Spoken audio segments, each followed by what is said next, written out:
তারপরেও সবসময় চেষ্টা করছি আমি আমার একটা সারাদিন অন্তত 5টা মানুষকে আমি হেল্প করবো, আমার কোনো দিকে পৌঁছাতে পারছে ইনশাল্লাহ আমি সে সমাজে সারা জীবনই করছি। আর আমি এমন একটা জব করতাম যেখান থেকে ড্রাইভার থেকে শুরু করে প্রেসিডেন্ট মতো সবারই কাজ আছে আর কি।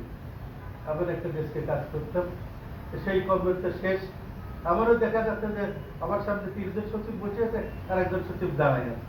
আমি যখন মিরপুরি এসেছিলাম এত ব্যস্ততা ছিল আর কি, এত কি এত ব্যস্ততা ছিল, তখন তো এইসব মানে জায়গার সন্ধান যারা ছিল না আর কি, যারও জগৎ আছে আর কি।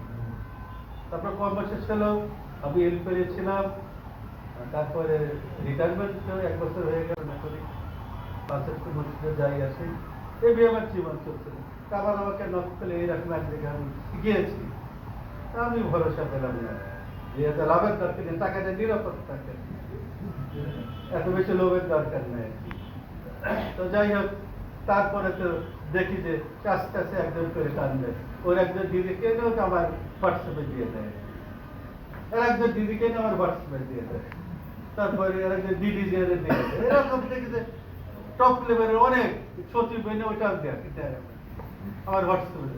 তখন আমার একটা বোধোদয় হলো, এতগুলো লোক তো বোকা হতে পারে না, এটা অনেক হাই অফিসিয়াল, তারা দাপ্তরিক অনেক কাজ করেছে, তারা খুব সুন্দরভাবে জীবনযাপন করেছে, অবসরে গিয়েছে।